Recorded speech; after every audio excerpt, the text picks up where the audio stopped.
This is going to be a little deep dive into the monthly report. We've got AI to talk about. We're starting with AI as always, and I can tell you right now, I've skimmed this. I haven't read all the way through it. I don't know everything that's going on with the monthly report. I am pretty late on it. Sorry about that, folks. Things have been happening. But I hope that I can give you some interesting context and background and some historical updates on the stuff that they're talking about here. Core gameplay is small this month, but the mission design team is big and it's looking good. So let's start with AI. In October, the narrative and social AI teams supported several initiatives for the upcoming Alpha 4.4 patch, including landing zone fixes. While technical issues prevented the complete implementation of these updates, they will be added in a future patch. As unveiled at CitizenCon Direct, the team supported the social AI setup for Levski. They also captured and supported the setup of additional voice packs to support future social and mission content. The social stuff at Levski is pretty good. Don't know if I've caught much of it on camera, but they talk a lot in Levski. All right, y'all. I actually want to get some... So you can kind of hear these people are constantly talking. I was having a drink in Marseille the other night, and I overheard some people planning to attack. All right, y'all. Like, they actually talk about some interesting stuff. This is definitely not... This is pretty good for Star Citizen. Can't go on like this. Something needs to be done. So the definitely social AI in Levski is pretty good. It's on par, I would say, with some of the other cities we're seeing, but it does feel like the things being said are more relevant and a little bit more, they like flow in conversations better. It's not just a bunch of random lines, although it still kind of is. Continuing on, discussions with the combat AI team kicked off combat voice packs with the plan to capture new ones in the upcoming year based on the latest version of the behavior. The goal with this new approach is to consolidate FPS and dogfighting triggers while specializing recordings to focus on specific groups. Maybe that means not everybody's going to be the angry British lad that's mad that you just shot them once. I would love some more combat voice lines. Moving on to AI features, these are a little bit less immediate in development than content is, but could still make their way into an upcoming patch. Last month, AI features continued to iterate on the first reaction and usable animations, in particular those where items were being carried. They also fixed crashes related to human combat, changed how NPCs are scanned, and how they react. Okay, that's a sleeper. In my opinion, this is a sleeper kind of statement. Because let me ask you guys this. If CIG had released FPS scanning and radar in 2022, do you think the first version of it would have had this functionality? That NPCs would react to you scanning them? Or do you think that it would have just been like, the scan is there, but it's like people don't really react too much to it? Because this feels like a beyond tier 0 thing. And while it's not a big deal, it's something that you would expect in the game. For a game like Star Citizen that has seemingly struggled so much with like getting us a fully featured kind of game environment, the fact that they are working on NPC reactions to being scanned, if they're talking about FPS scanning, tells me that they are getting to an advanced place with FPS scanning. That they're still working on it. Might not be the core gameplay teams, but other parts of the company are now taking into account how FPS scanning is working and are starting to put it into their parts of the game, which is good. Doesn't mean it's imminent, but it's good. Accuracy calculations were simplified, while the values used to tweak them are now easier to understand. This will also include a fix to the fire rate of burst and single shot weapons. All right. Numerous bugs were fixed for the Yormandi, including those introduced by late in the day action refining and the implementation of arena reset functionality. The team also supported serialization of the skill extenders and began to support the early design and considerations for a boss variant. What? Isn't the Yormandi a boss? Is that a boss variant of Yormandi, I guess? Maybe I'm just reading that wrong. I suck at reading, you know? Continuing on, the Yormandi's animation set was also vastly improved, including the beam, bite, death, and emerge sequences.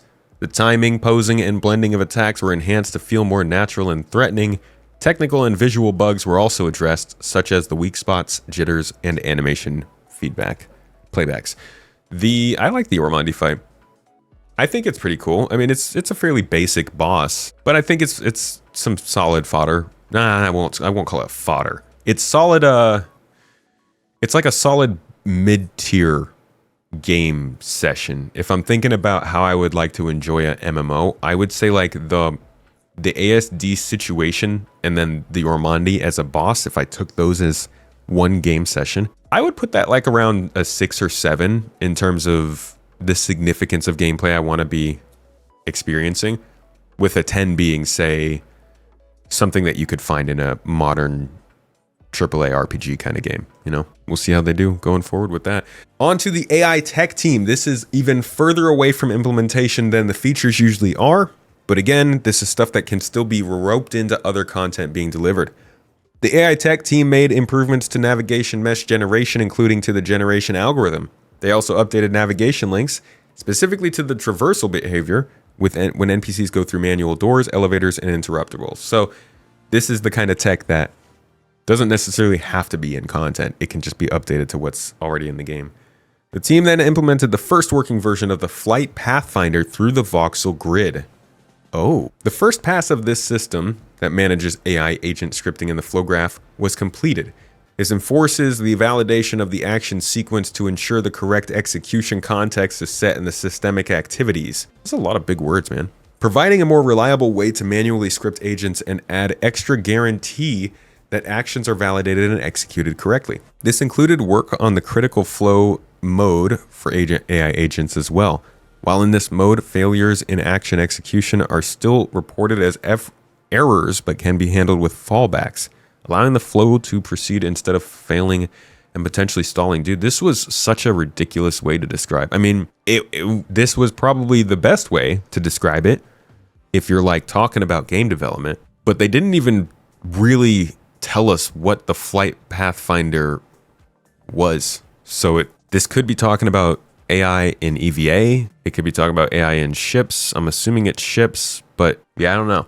It's a weird one. They've talked plenty about AI finding their paths through ships, so I would love to hear how this is building on this system already there. But I guess that's what this paragraph is. I just don't understand what the heck it's saying. All right, AI in the Game Intelligence and Development Team. In October of 2025, the Game Intelligence Development Team worked towards the next milestone of Mission System V2, focusing on implementing outline properties, the first pass of a prototype property window for selecting an outline item. So Mission System V2 is an internal tool, but I do believe it is focused primarily on making their missions more modular and easier to assign to the actual things in game. So let's say a developer adds a new location into the game, like a new outpost. This is an example. This isn't real. This is just theoretically how I see them taking steps up in their tech. Let's say Mission System V1 allowed the developers to say that there was an area that had to spawn in something, and in that something there had to be this thing, right? And unfortunately fortunately, you could say, well, that area that they have to go to just happens to be in the same place as this outpost. I'm just assigning the bounds to this outpost. But in this new system, it might allow for them to just know that a location is already selected or in the game and run with it there. I don't remember where I'm even getting that idea from. I think it's a monthly report. But the idea basically being that when you're building out a system, you can see more of what the game has to offer you in terms of variables for that mission or system. And the biggest hopes really are that this also gives them more freedom to give us more information, because I think the contracts that we still get in the game are a little bit light on info or not as obvious. And the contract manager just kind of sucks too. Moving forward, they also continued implementing the outline declaration, which is based on a declarative system where the designers first declare the resources that will be needed for the mission and the context in which they will be used. For example, resources global to the missions are first declared. I think that's kind of what I was just talking about, but I'm too dumb to realize it. The GID team then elaborated on the preliminary technical design for the entity scripting topic, not logic. Furthermore, they fixed issues with the Apollo tool, allowing them to continue debugging StarScript. The devs are currently analyzing Mannequin to propose UI visuals to improve reading and simplify the overall use of the tool. Finally, bugs were fixed and new features were worked on for StarScript as suggested by the designers. Okay. That section is certainly a section. Animation team. Animation worked on the Yormandi throughout October alongside improvements to the Copion. They also discussed a dog capture with animal trainers. Real dogs are working on this game now, guys. Last month saw a major push within the facial animation team to complete the new content for Alpha 4.4. This included new animations for the returning ATC character mentioned in September's monthly report. We've heard who that is. Mr. Levski. Remember when we were 1 monthly report ago when we were all still seeing things being talked about with the Nix system and being like, wow, that's a lot of stuff on Nix. I wonder if it's coming soon. And now we're in Nix. At the start of the month, the animation team attended another shoot with the narrative and motion capture teams. This time they captured content for a new mission giver, as well as multiple voice packs for NPCs throughout the Nix system. These will be released as part of Alpha 4.4, though the mission giver will not appear until a future patch. Oh, so I might have been wrong about Reco. I put out a supporter exclusive video that made a bit of a prediction that Reco Battaglia was going to be the return of mission givers to the game. And I released that before we got to see Nix. See, when they brought Levski back in, I did not think Reco was going to be there because I figured she was going to be out of commission being worked on and stuff. But she is there. And she still does the same things, which means that it seems like maybe she wasn't actually worked on. And this mission giver that they keep talking about in these monthly reports is getting voice lines. Well, she doesn't have them. And here they say the mission giver will not appear until a future patch. But Reco is in 4.4. So could be weird wordage, or I could be completely wrong. And that's going to be real awkward when that video comes out in 5 months. Pretty sure that is Tisha Pacheco. But she's also in the game still. And these new NPCs that they're talking about are in the Nix system. So this would have to be somebody we don't know about, right? It can't be Tisha, it can't be Reco, it can't be Constantine, Clovis, Wallace, Miles. Tisha's not in the game anymore? Oh, well then, yeah, if they took Tisha Pacheco out of the game, I guess that pretty much that's as close to confirmation as you can get. No longer in Area 18. Wow, okay. I guess Tisha Pacheco is going to be how they return to mission givers. Well, I was very off on that. All right, well, Tisha coming back at some point, I guess, with the return of the mission givers to follow after that. Good for them. Art. The old art team. The character art team finalized various armors for a new gang and in-game rewards. And they progressed with the new heavy armor and clothing items. The concept art team finalized handoff sheets and began exploring directions for a new gang. It's a bummer because the art section is the only place where we hear about armor and clothing, but the art team isn't going to be who's working on Starware. So we just end up not hearing anything about functionality when it comes to armor and clothing, which is kind of a bummer because it's been over a year since they introduced Starware.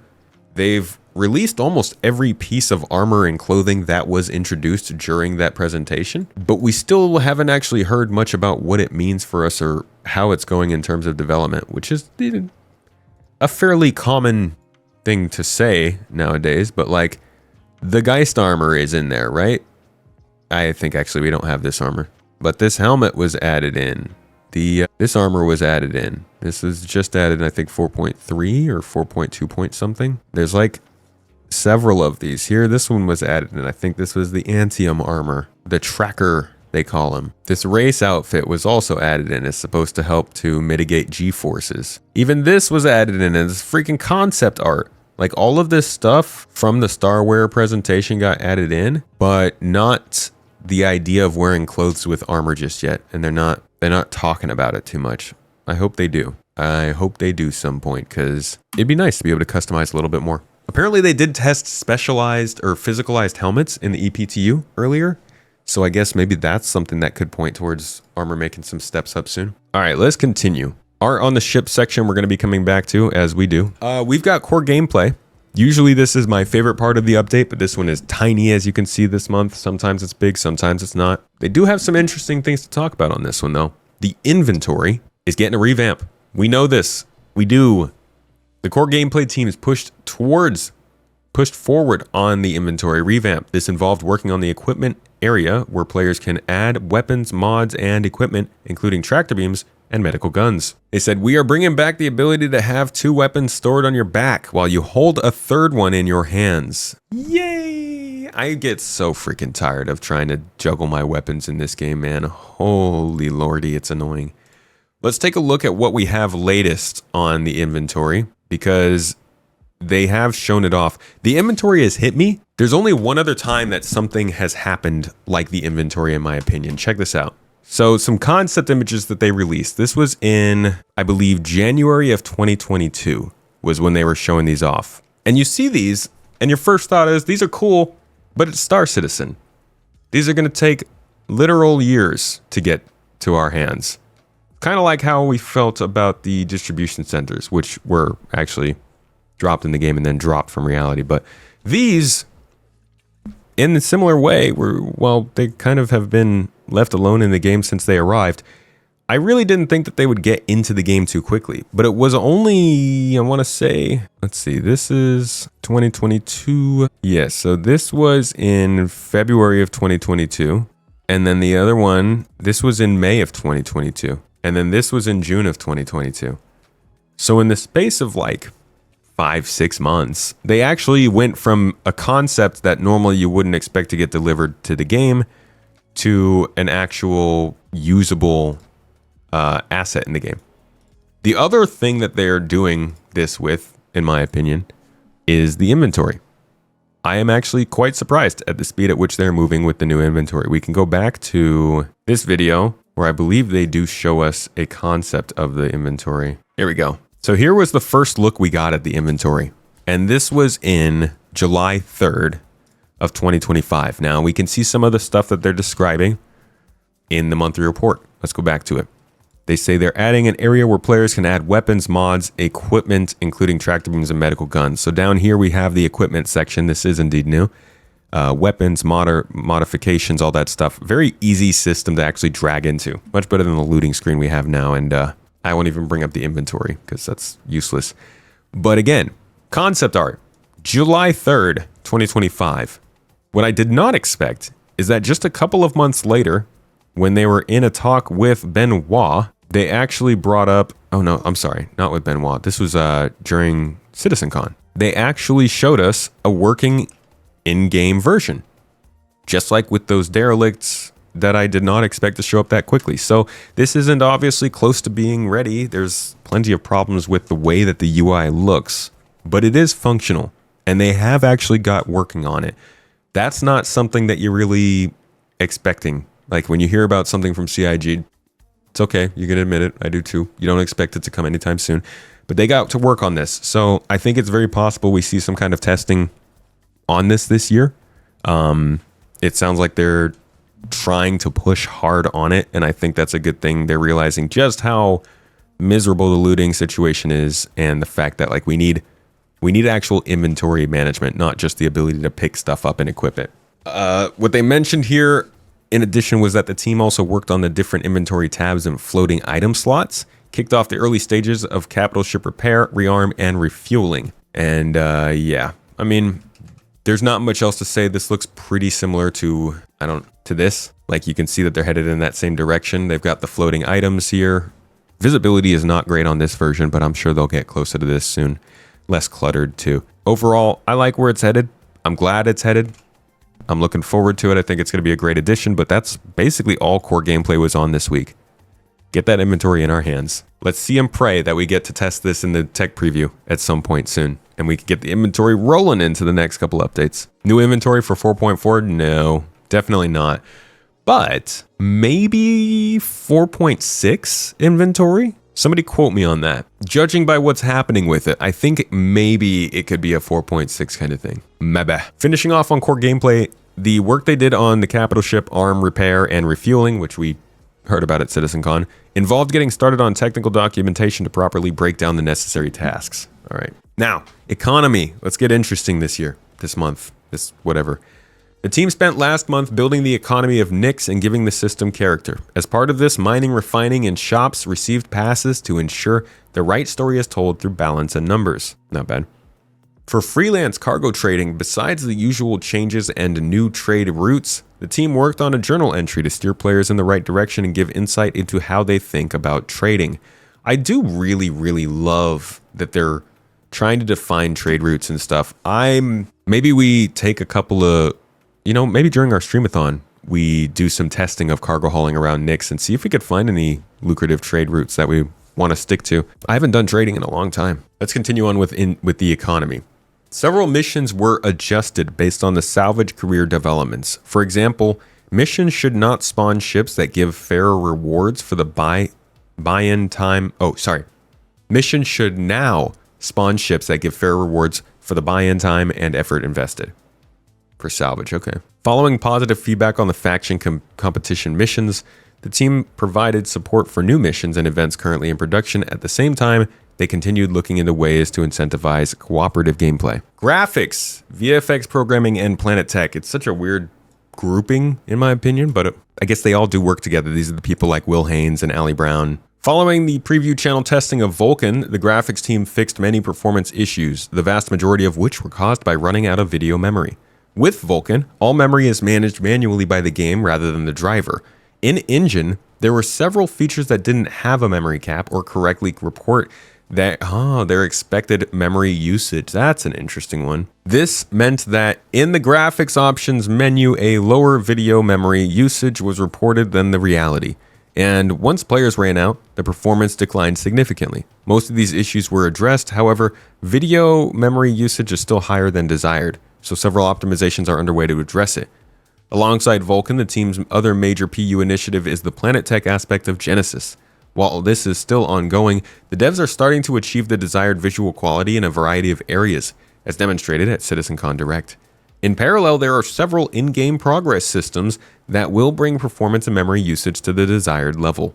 So it's still a little bit of work to be done on Vulkan, but I'm guessing once they get those done, they pop it back into the ePTU. If it runs well, then they load it up for the next patch. We'll see. Let's continue to mission design. Mission design worked on the recent limited time event, the Frontier Fighters finale. This included missions in Pyro and Stanton, along with changes to the tracking tech introduced in the Resource Drive event, which allows players to contribute to phases of contracts and earn rewards. The team also completed a major loot refresh, with the devs updating the UGF and distribution centers to give greater future control and bring them up to par with the current design. This is something missions and level design will continue to update each time they use older locations. Good to hear, good to hear, good to hear. I do love going and looking for loot, but I find myself not going back to older locations because the new loot doesn't show up there, and eventually I'm like, I have so much of the old loot that I'm not that interested in going through those locations again. So good to hear that those locations are starting to get more updates. Although I'm so confused as to what the heck they're doing with UGFs. I'm so freaking confused because UGFs that we have are not what they're supposed to be. Like they actively said that they wanted to supersede them because they did not meet the goals of what they wanted to do for the gameplay. Now I understand that they still don't have the gameplay they want to put into underground facilities, but they keep these bunkers, we call them bunkers, right? But they're called underground facilities. They keep them around for us to use. And then now they're also starting to introduce their successors, which were the actual underground facilities. That's the kind of thing that we're seeing from ASD. So I'm very curious as to if they're just going to be like, yeah, this is just a small underground facility and keep those bunkers around and keep using them, if they're going to replace them, how that's going to work, because I would love to have more reasons to go to them. But right now it's literally just go here to kill 10 NPCs and then fly away. Maybe we get a little more juice in there, huh? Continuing on, the devs also added several more locations, including the space-based ship graveyard, which was updated to support the ship ambush archetype. Additional ship graveyards and UGFs were added to generate more missions, supporting the increased player cap and new players. Again, they say UGFs here, and I'm stuck wondering, do they just mean bunkers? Or is CIG adding in UGFs like what they said UGFs are, and we just haven't known or acknowledged it yet? Like, has anybody confirmed what this stuff means? I want to show you guys what UGFs are. I know we've gone over this several times, and it can be annoying for the folks who come by here and are the absolute best and come and watch and hang out and talk about all the absolute best things in the world with us every single week. But I'm going over this one more time because I do need people to understand what they're doing with UGFs and why it's confusing. Facilities. Now the problem was we made these originally for the CitizenCon presentation demo, and the time we had wasn't enough to kind of take the location where we wanted it to be. Now, that was CitizenCon 2018. If you guys remember that, that's when they did the Valkyrie and the Tumbril and the whole Clovis Darnley mission, and then you go and drop down and going down into the bunker. That's why they made this, for that demo. And then they were like, hey, we still got them, let's use them. Kind of fits the current purpose. It's fairly small in scale. It gives a a multi-room layout opportunity for FPS combat, but we always knew we wanted it to be able to scale, you know, small, medium, large, to accommodate maybe 60 minutes of gameplay time per location. Okay, so I think that's probably the most important thing, is like they just want it to be an hour of gameplay. You know, small, medium, large, to accommodate maybe 60 minutes of gameplay time per location. So now, if you go back to, if you go back to one of the follow-ups that they did on this, I'm sure many of you will remember this too, because this was actually a kind of controversial episode of Inside Star Citizen. If I can just, here we go. So in this episode, he kind of shows us a little bit more of the work going into these underground facilities. This is, again, was one of those times when they showed us concept art and then quickly showed us work they were actually doing quickly. And I was like, oh, that's cool.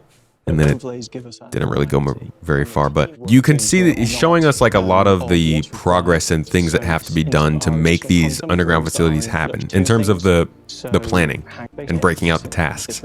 And so some of these shots showed us timelines. Add content, we want to get into this, and we put in all of those and how big or small the thing is. Total time, right? So using this kind of grid, we can call out, well, there's one room that's got a retheme, there's 2 rooms which are medium and large that need to be done, and this calculates how much time is required. So you can look at it from room type, you can do the time that way, or you can look at how many medium rooms it will take. You know, we can do it that way as well. This calculates it all, puts into a lovely little table, and then we can also call out how many artists there are, how many design. So yeah, we all looked at these numbers and did the math and stuff, and like it didn't really matter because it's not a science, but it was, I'm sure that is hitting a memory in a lot of your heads. Anyways, this was the introduction to the new UGFs. You can have all the numbers in the world, which obviously they then took and split into 2 different initiatives, one of which is called UGFs and continues to be. The other, which though has been deemed as distribution centers, which were introduced at CitizenCon the next year and have been in the game since then. So we have 3 different types of facilities now. We have underground facilities, as they introduced in the videos we just looked at, which have been introduced in this sort of narrative, but I'm sure are going to be used for other types of missions and contracts. These act as great dungeons, places that you can go down and discover and explore and visit. And you can actually see in this very trailer, somewhere in this trailer, you can actually see the elevator that they show us in the underground facility, which takes you down. If you've done the Hyperion mission, then you know what I'm talking about. That's for 4.3. This one. So these are the underground facilities. This diagonal elevator is right here. This is back when they were showing us this whole schedule and all this stuff. This is the same year. So this is 2022. Before we got distribution centers, before they split it up, when they were still talking about UGFs as underground facilities that they were going to use to replace these small things that they made for the 2018 CitizenCon demo, they had this idea of these elevators that you go in and they just take you down diagonally to this lower section, which is exactly how the Hyperion mission plays out. So they're using these. We've got the UGFs. We've got the old UGFs, which are the bunkers. And then we've also now got distribution centers. And I really hope that CIG can give us a bit of an update on how they want to utilize these differently, or like, I don't know, make it a little more clear. I like that they're introducing more loot and they're updating enemies and it seems going back and trying to use them for contracts, but I would love a little bit more, I don't know, connectivity. Maybe make a little more sense with how you're using these facilities. Either way, there's your UGF talk. Love talking about UGFs. All right, let's continue with mission design. The devs also added several more locations. Oh, those are the ship graveyard. I don't know. Did anybody answer in chat if ship graveyards were a thing before? Somebody said they were added in 4.3.2. I've never heard of them. I tried to do a search, Star Citizen ship graveyard, but I haven't seen anything. I just saw a couple of posts on Reddit, but these are from years ago. Salvaging a ship graveyard. This isn't what's being talked about here. Why don't they show up anywhere? Are they a cool location? Like, are they worth going to if you're not going there on a contract? Just a space with debris. Nothing special. Okay. The mission team also completed their work on the Accept from World feature. This will allow players to accept missions from physical items in the verse instead of having to use just the contract broker. The Wickelow's Emporium is the test case for this functionality. This is going to enable missions outside of mission providers to improve immersion. For example, it could enable a physical jobs board offering missions around a specific location.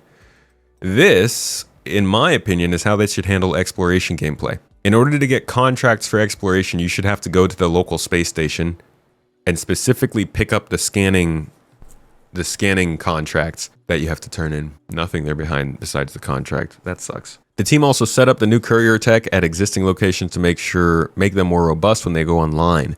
The missions in Pyro were the first step in testing this system. Courier missions are coming back, folks. It's sweet. Sweet justice. It's so good. Courier missions are the go-to for newcomers, and it became so clear after they were removed. It was clear before they were removed. It became stupidly clear afterward. Work also progressed on the features shown at CitizenCon Direct. System-to-system hauling progressed well, with the devs adding new missions that will require players to take items between star systems. These missions will expand the hauling career until Reputation V2 is implemented. Every once in a while, a mention of Reputation V2. And I'm always wondering to myself, you guys talk about this, but what actually does it include? But we ask that a lot going through these monthly reports. Some existing missions will move over to the Nix system with new narrative elements, while some older content will return, including missing person, black box recovery, and retrieve cargo. The upcoming Welcome to Nix mission progressed well too. All of these I've seen examples of in Nix. I haven't been able to complete it, but they are pretty, I like them. I like that they're back. Just like the courier missions, I think these are the best things to give to newcomers, and I'm glad they're finally starting to get them back in. All right, final update from the mission design team. A design review was done for Siege of Orison, with the team looking at player feedback and seeing how to improve the event to support instancing. So they're getting started back with Siege again. Narrative team. Last month, the narrative team focused on the final preparations for the release of Nix. Since Levski, they said, was first added to the Stanton system years ago, we have been eagerly awaiting the egalitarian society settling into its proper place amongst the stars. We have been coordinating with design not only on the featured missions shown at CitizenCon, but on dozens of other contracts that will become available to players once they enter the system. Okay, we'll see about those. Narrative also worked alongside the branding and environment art team to create unique environmental storytelling and signage throughout the new locations. The team then spent time on several future initiatives that will be coming in later patches alongside planning for next year's content. Finally, members of the narrative team attended the CitizenCon party in Leon, Spain, and were thrilled to have met so many wonderful people who support the project. The mission stuff is good. I'm glad narrative's being so involved. I think it's understated how big a difference narrative makes to the game for people. Even just like the littlest bits of lore that make contracts make sense can really improve the way a game feels to play, in my opinion. So I'm glad that they have finally seemed to put Squadron 42 behind them and are working almost entirely on Star Citizen, from what it seems. Which makes sense. Why would Narrative still be developing a bunch of stuff for Squadron? It could be doing the Codex, but that still does help Star Citizen. So it seems like that's one of the few teams we've finally won over into the PU. October saw the online services team progress with item recovery tier 1 and the early stages of instancing. They also finalized stow context and fixed bugs. With the error reporting pipeline currently live on staging, the live tools team spent time making the final few adjustments. Deployment to production is scheduled for November alongside the initial release of the new web app tool. This will allow teams to create, update, and delete crash ownership rules based on the stream where the crash occurred. This stuff just making it easier for them to make the game. For Hex, that's the software used to track things like reputation and stuff, I believe. It's the interface that they use to do all that stuff. The audit logs feature was fully implemented and is set for deployment in December. The devs are currently monitoring recent changes to item recovery and the new contact service with the goal of integrating the updates into the Network Operations Center. The network team progressed towards the first iteration of their new server meshing technology, which will be moving into initial testing in early November. I wonder what the first iteration of their new server meshing technology is. Maybe instancing? While players will not experience any significant changes, this is an important first step in laying the groundwork towards dynamic server meshing. That's good. It's not much of an update, but I do appreciate them keeping the news about dynamic server meshing Continuing on. R&D. It's freaking deep today. In October, the R&D team worked on engine optimizations that will eventually make their way into the PU. For example, the bit field decompression of animation key data was optimized utilizing the CPU's SSE instruction set. Tangent reconstruction was also optimized to reduce the need for runtime allocations and to execute faster. Strings embedded in model animation headers were replaced with name table entries to allow cheap, shallow copies that don't trigger excessive runtime allocations. So just allocations, right? For rendering, material constant update processing was improved, while related internal structures were optimized to cut down on memory cost, saving dozens of megabytes of system memory. Gas Cloud Lite updates were refactored to remove the need for temporary memory allocations, which often introduced intermittent stutter, and to significantly optimize the CPU processing cost. That we hate intermittent stutter, so I'm glad to hear that they're doing this. Guys, this is where the magic's happening, right?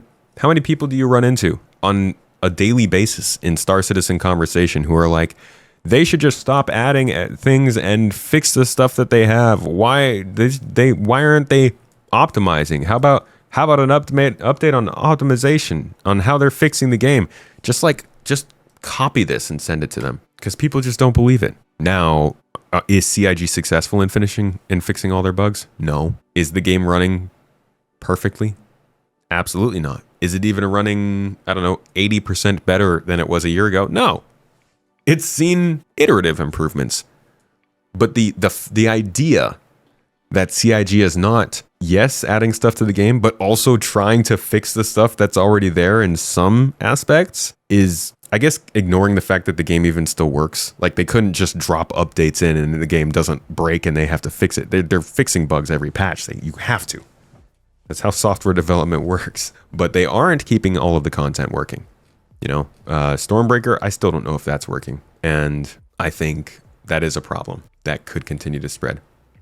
But yeah, they definitely are still trying to optimize the game as we go. Let's continue and find out more. Several key optimizations were implemented to cut down on the number of draw calls, as well as the number of vertices being sent to the vertex shader each frame, resulting in triangles outside the current viewport. The first batch of updates relates to the submission of casters in shadow map render passes. This will generate a more efficient hull to cull sunlight shadows casters during shadow map rendering. This helps with the shadow rendering cost on planets, culling hundreds of unnecessary draw calls at high level and avoids rendering of millions of irrelevant triangles. Hull culling was also implemented for shadow casters of point, projector, and area lights. As above, this helps indoor areas with many local lights, cutting down both CPU and GPU processing cost. The team also added support for hull culling in the cube map and static shadow map gen passes. They also implemented a projected pixel area estimator to cull objects if the projected area of their bounds is below a configurable pixel threshold.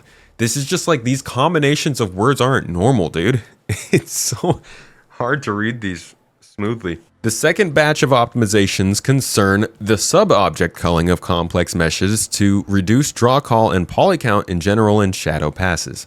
Previously, the engine aimed to merge complex meshes as much as possible, taking material boundaries into account. This helped reduce draw call counts massively, but also meant that a lot of subparts were processed by the GPU, even if they were outside the current viewport. The new approach tests visibility of subparts first and then uses a heuristic approach to decide whether to render the merged mesh or its individual subparts. While this slightly increases draw call count, it saves processing tens of millions of triangles by the GPU when many shadow casting lights are active in dense scenes, such as indoors. What does it mean? It's optimization work. Draw calls and reports of viewports and triangles, and less is more. Right? If you're sending less triangles when I'm doing the triangle, then we're probably doing better. That's what you need to know. Lastly, 4 megabytes of video memory were saved for the planet terrain height map render target. Some of these optimizations were added to the Star Citizen alpha streams and will be available in the PU. Others will appear in the next Squadron 42 to Star Citizen integration. We haven't had the first one yet. Various smaller optimizations were also implemented to improve runtime performance, memory usage, and load times. I would love to get the Squadron 42 to Star Citizen integration. I feel like that's kind of holding some stuff back, but Vulcan seemingly is being a bit of a bitch. VFX, on the VFX side, support for all of the game's upcoming vehicles, with some standouts being the Shiv and the Stinger. The Yormandi was also a huge achievement for the VFX team. In particular, the beam attack and body emissions required additional care to bring them up to quality. Cha-cha-cha! There's your monthly report, folks. Features, narrative, missions, art, AI, all of the jazz from this last month and what's going on with them. Honestly, we did enough talking and elaborating on this stuff throughout the read-through, so I won't waste your time going over any more of it. I hope that we do hear more about the item recovery system in the next update. I hope we hear more about scanning and radar, and probably I want to hear some mining stuff. I want to hear that mining is getting an update soon. I don't care to hear about engineering in these monthly reports anymore. They're in the EPTU. We can see what they're doing with it now. More of that forward-facing stuff. This will be the last monthly report of the year, so I won't see you guys in another one like this until January. Usually they do the November and December monthly report together in January because I guess they're just really busy at the end of November and into December. But I hope you guys have enjoyed 2025's monthly reports as we group up every month together for these talk-throughs where we try to make sense of this development timeline, man. I mean, the monthly reports are really the only place you can still keep up with what's actually going on with features. And yeah, as you can clearly see, they're not telling us everything. They're definitely not. They're not telling us anything here about engineering, about scanning, about the flight model, Maelstrom, salvage mining, and we've gotten updates too on things that would have shown up in the core gameplay section but didn't. So even as this is the most reliable way to understand what's going on in Star Citizen, it still doesn't tell us everything. And for that reason, always keep your expectations tempered. Either way, hope you enjoyed this year monthly reports. Have a great one.